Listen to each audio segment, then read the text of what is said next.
Hi everyone.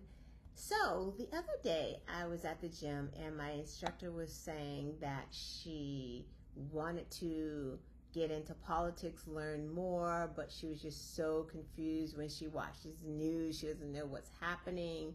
So we were talking and she said, wouldn't it be great if there was politics for beginners and then the lights went on? I'm like, oh shoot, let's do it. So welcome to the first episode of Politics for Beginners on the Quest Show. So we're just going to go right in. Have you ever watched the news and you're like, hey, wait, what does Congress do? How is government made up? What is happening right now? Just super confused? Yes, I get it. So I am going to try to explain to you exactly what each branch of government does. Nothing fancy, very simple, not taking any sides, Republican, Democrat, whatever. We're just gonna straight and simple and very basic. So at the top is the federal government. The federal government makes decisions for the whole country. You, I, everyone, all of America, all Americans. That's what the federal government does. The federal government is made up of three branches. So look at the federal government as the tree, the top of the tree. And then you have three branches, right? That's what the federal government is made up of. So the first branch is the legislative branch. Legislative branch makes the laws. The legislative branch, this is where it gets a little confusing, is made up of Congress, right? So that branch of government is made up of Congress. That thing where we're always like, Congress this, Congress is not doing their job. That's the legislative branch. It's Congress. Congress makes the laws, passes the laws, they write bills, they hold the money, the purse strings. If the president needs money for something or funding for something, he's supposed to go to Congress and ask Congress for the money. If he wants to go to war, he's supposed to go through Congress. So Congress is really, really, really, really important. Congress is made up of the House of Representatives and the Senate. Now remember, we're still talking about the legislative branch, the first branch of the government, which is made up of Congress. And Congress has the House of Representatives on one side, and you have the Senate on the other side. That is Congress underneath that legislative branch, right? These people, your House of Representative lawmakers and your senators, they're making the laws that we were just talking about. So the House of Representatives, 435 people total right now. Each state gets a number based on how large or small their state is. That's why the census is very important, right? You fill out your census, you're telling how many people are in your household. That's how your state figures out how many people are in a district, and that's how they figure out how many representatives are coming from your state to represent your district, right? 435 people are in the House of Representatives for 50 states, right? So there are some large, California, Texas, who have quite a few representatives because those are big states, right? So your census is very important. So you have the House of Representatives, and then on the other side, you have the Senate, right? Senators are, well, they think they're more important than the House of Representatives or the representatives over there. And I guess they are, right? Senators have a different decorum. They have their seats for 6 years, while the lawmakers in the House of Representatives only keep their seats for 2 years. So every 2 years they have to run for re-election. Senators have their seats for 6 years. And the next step, right, like if you are in the House of Representatives, your next step when you want to move up the ladder is to become a senator. So that's kind of how that works. Together, the House of Representatives and the Senate, again, they debate law, they write bills, they pass bills. Sometimes the bills that are coming out of Congress, because remember both of them together called the Congress, are bipartisan. That means that both sides, Democrats and Republicans, both are like, yeah, we both agree, we'll sign on, right? Sometimes they're partisan, where you only have Republicans sign on. That's typically the president's wishes. If he's like, I want a bill that's going to get rid of ballot boxes, right? That's a Republican kind of thing. So anything, they're going to try to get a bill passed. First goes into the House and then to the Senate. It's got to pass both. It's got to pass the House, then it has to pass the Senate, then it gets to the president. Bipartisan bills coming out of Congress going to the president. That's how it used to be. It's kind of not like that now. That's why I keep laughing when I say the things like, yeah, Congress is supposed to do X, Y, and Z, because it's not really happening like that. But that is exactly how that is. The next branch is the executive branch. Guess what that is, and guess what that does. So the executive branch is the president and his team, also known as his administration.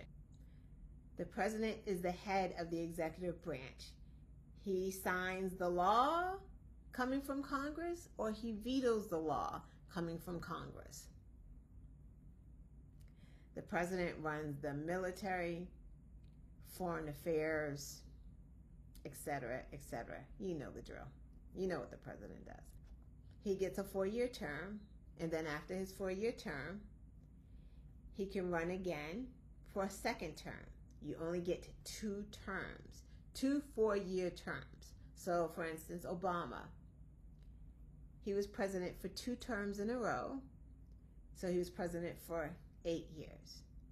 Trump, on the other hand, he got there 4 years, and then he lost to Biden, but he got to run again, and he got a second term, right? So they don't have to be consecutive terms. If I didn't mention this, like I said, he gets to pick his administration, his team, and the things that are under the executive branch are things, or his cabinet members. That's what they're called: the Department of Health, the Department of Homeland Security, the Department of Defense, right? These are all things. He picks the head of these things, and they all fall under the executive branch.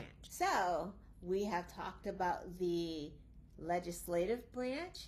We have talked about the executive branch. The next branch is the judicial branch. Oh, I said that properly. I was like, oh, that word. If you think about it, you're not going to say it right. So it's the judicial branch. That is the third branch of government. That's made up of the courts. The courts interpret the laws. Is topped by the Supreme Court. So you have the federal courts, and then you have the Supreme Court. The Supreme Court makes sure that the laws are constitutional, and then they also settle arguments. So, for example, let's say Trump wants to end birthright citizenship, right? So like that's the thing that's going through the courts now. So when we say going through the courts, it starts small, right? It goes through, the small courts on up to it goes to the federal courts, then it goes to the appeals court, right? And when he keeps, he appeals all the way up to the Supreme Court. Like I said, the Supreme Court is supposed to rule by the Constitution. What is in the Constitution, the plain text in the Constitution. Some of their rulings are questionable, right? You have 9 Supreme, and I should have said this first, I am sorry. There are 9 Supreme Court justices. The president gets to appoint them. They are there for a lifetime, and that's why we always say that, hey, voting's so important, because your president is choosing these Supreme Court justices who are actually changing laws. If they think that something that has been on the books and someone sues like Donald Trump, he's like, well, I don't think this should be a thing. Why is everyone able to get abortion? The Constitution doesn't talk about the abortion, right? So it goes all the way up to the Supreme Court. The Supreme Court, the conservatives on the Supreme Court, right? 9 justices, I believe 6 of them are conservative. So they have the majority. That's what I'm saying. For a lifetime. So they're just doing what they do. Affirmative action went all the way up to the Supreme Court. Now it's gone, right? The other piece that I wanted to talk about real quick are the political parties, because some people think that the political parties are the same. 2 major political parties. Congress is made up of either Democrats or Republicans. You do have a couple of independents, but they caucus, like vote with either Democrats or Republicans, right? So there are 2 major political parties. The differences could be things like one party likes small government, meaning don't want government in a lot of our things and making decisions and telling us what books we can read and stuff like that. Or you want big government who's in all of our business, right? So like you just have different opinions of things. Have, Democrats who want to tax the rich to pay for things that can help the average person, whereas again, Republicans believe in giving tax cuts to the rich, saying that if they're doing well, it will trickle down to the common man. Let's now talk about state governments, which is kind of the same deal as the federal government, but just on a state level. So the governor of a state is kind of like the president, right? It's just the president of the state is called the governor. And the state is broken down very similar or exactly the same as the federal government. So the state has a state senate and they have a state house. So you know how the federal government has federal senators and federal representatives in the House of Representatives.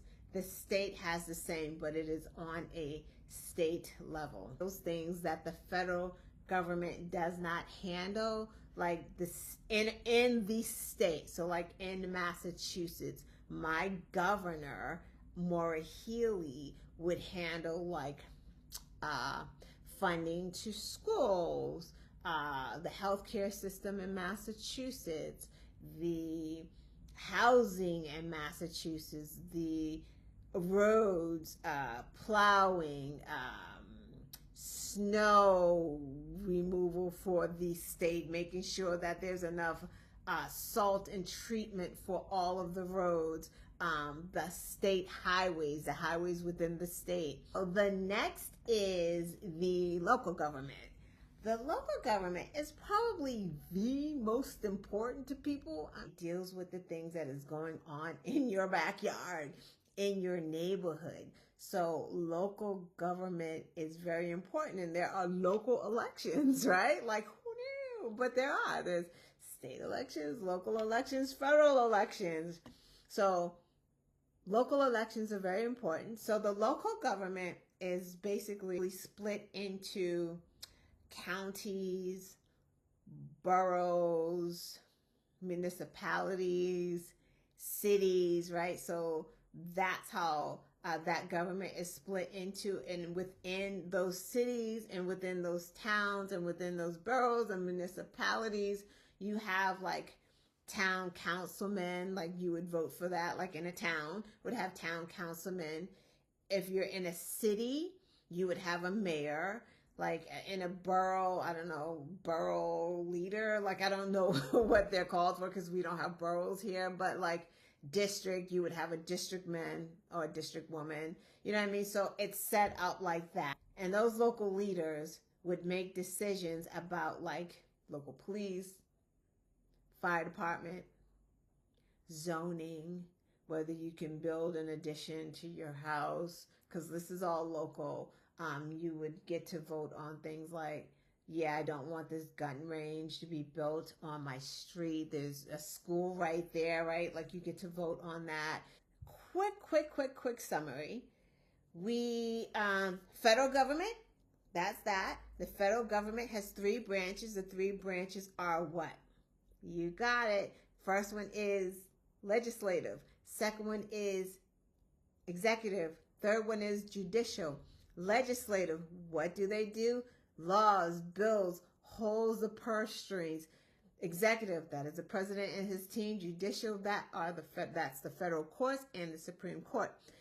Federal deals with national issues, war, money, civil rights laws, the borders. The state government, that is next. The state government, remember, is made up like the federal government. You have the governor that acts as the president, and then you have the state, like Congress, the state senators, and the state house, right? So same thing like Congress, that is for the state, and the state takes care of things that affect one state. Whatever state you're in, that is what that state governor that is what the state governor and the state officials take care of the state. Local is underneath the state government. You have the local government, and they take care of what's in your backyard, your neighborhood stuff, your sidewalks, your local ordinances, your district schools, zoning, things of that nature, trees that need to come down, etc., etc. It's basically the blueprint of how the U.S. government system works when it's working. Federal, state, and local, 3 layers, 3 branches at the top, and the 2 main parties running most of the show. If this helped you, please let me know.